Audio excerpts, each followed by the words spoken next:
Meus irmãos, a paz do Senhor Jesus, estarei fazendo a leitura do texto da Palavra do Senhor no primeiro livro das Crônicas, capítulo 7, versículo 21. Diz assim a Bíblia: E seu filho Zabade, e seu filho Sutela, e Ezer, e Eliade, e os homens de Gade, naturais da terra, os mataram, porque desceram para tomar os seus gados. Pelo que Efraim, seu pai, por muitos dias o chorou, e vieram seus irmãos para o consolar. Depois entrou a sua mulher, e ela concebeu e teve um filho, e chamou seu nome Berias, porque as coisas iam mal na sua casa. E a sua filha foi Será, que edificou a Bet-Horon, a baixa e a alta, como também a Uzen-Será. Meus irmãos, a palavra, ela nos dá aqui, nessa genealogia, acerca dos descendentes de Efraim, ela fala de uma tragédia familiar, de algo muito ruim que aconteceu na família de José. E aqui vale recapitular e lembrar que quando nós temos ali as 12 tribos de Israel, José não se tornou uma tribo, mas José se tornou duas tribos. Na verdade, os filhos dele que se tornaram tribos, né? Ele tinha o filho Manassés e ele tinha o filho Efraim. Então esses dois filhos se tornaram duas tribos, a tribo de Manassés e a tribo de Efraim. Aqui a palavra ela relata a descendência desse homem, desse filho de José chamado Efraim. E fala que dois filhos dele, um chamado Ezer e outro chamado Elade, e eles se tornaram ladrões. E em dado momento eles roubaram o gado dos homens de Gate e os homens naturais da terra os mataram. Isso foi algo traumático demais. Foi um trauma muito, muito grande, um impacto que trouxe naquela família, destruiu praticamente a família. A palavra fala que Efraim chorou por muitos dias e vieram seus irmãos para o consolar. A tristeza, a angústia, a aflição de Efraim por conta da perda dos seus dois filhos. E provavelmente até José esteve nesse funeral desses dois jovens, porque a palavra fala em Gênesis 50 que José viu os filhos de Efraim até a terceira geração. Logo, provavelmente, José ajudou a carregar o caixão desses jovens. Foi uma vergonha e uma perda imensa para Efraim, e uma vergonha e uma perda imensa para José também. Uma família que tinha sido dilacerada. Esse evento trouxe um trauma muito grande.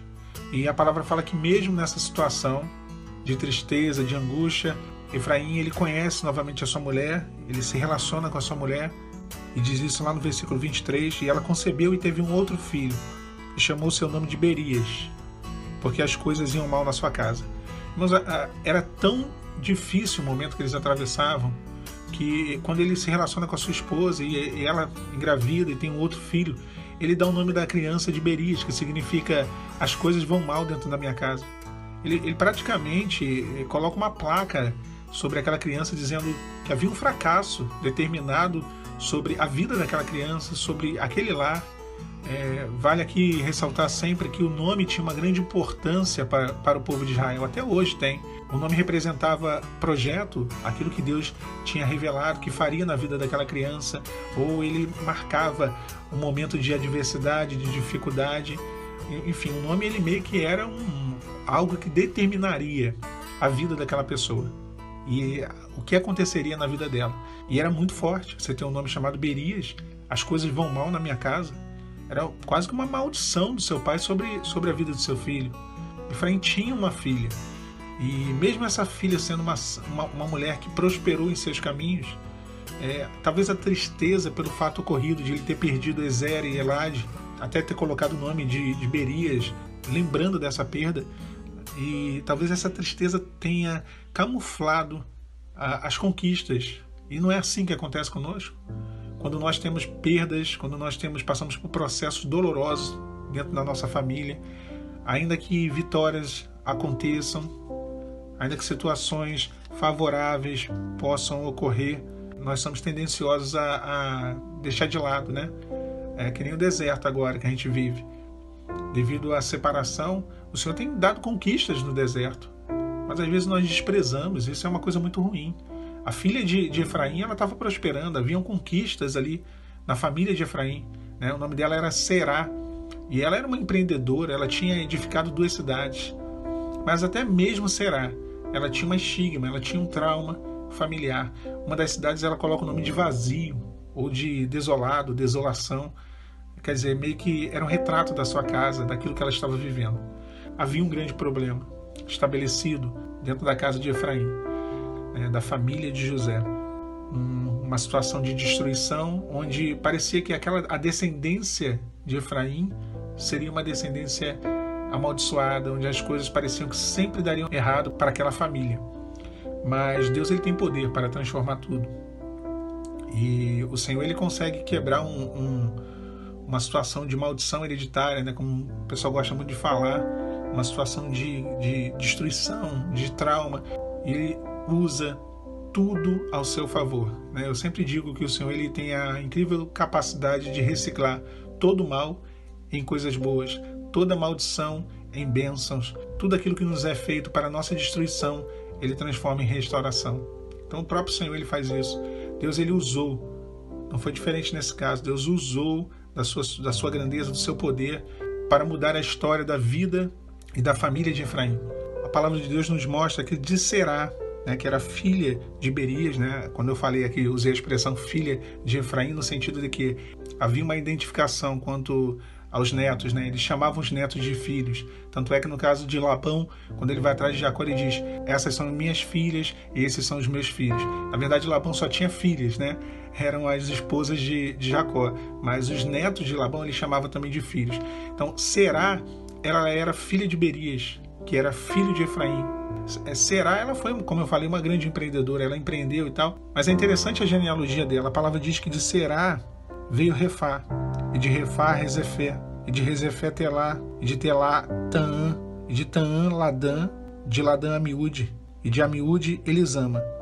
E aqui é onde que eu quero chegar. E o filho de Elisama foi Num. E sabe quem foi o filho de Num? Josué. Ou seja, Josué é descendente de Será, descendente de Berias, de Efraim, de José. Josué, o efraimita. Então Deus, ele abençoou a descendência de Efraim e fez com que em Josué, através desse homem que foi um ícone na história de Israel, foi o homem que foi à frente do povo de Deus para conquistar Canaã, para tomar posse ali da terra prometida, um servo de Deus que não se apartava da tenda de Moisés, da tenda onde o Senhor conversava com Moisés, onde Moisés falava com Deus diariamente. Era um homem de Deus. Ou seja, Deus transformou aquela situação traumática de destruição e talvez até de uma maldição para dentro da descendência de Efraim. Deus, ele transformou em bênção. Que Deus maravilhoso, irmãos. E não só isso, a tribo de Efraim foi uma das tribos mais prósperas. Embora o povo de Efraim fosse um povo um pouco inconstante, quanto tribo eles foram muito prósperos. Eles tinham de tudo para poder ser uma das maiores tribos de Israel. Deus, ele abençoou a casa de Efraim. A sua descendência não foi desamparada. Deus usou aquele trauma, tirou um benefício daquela situação traumática de destruição.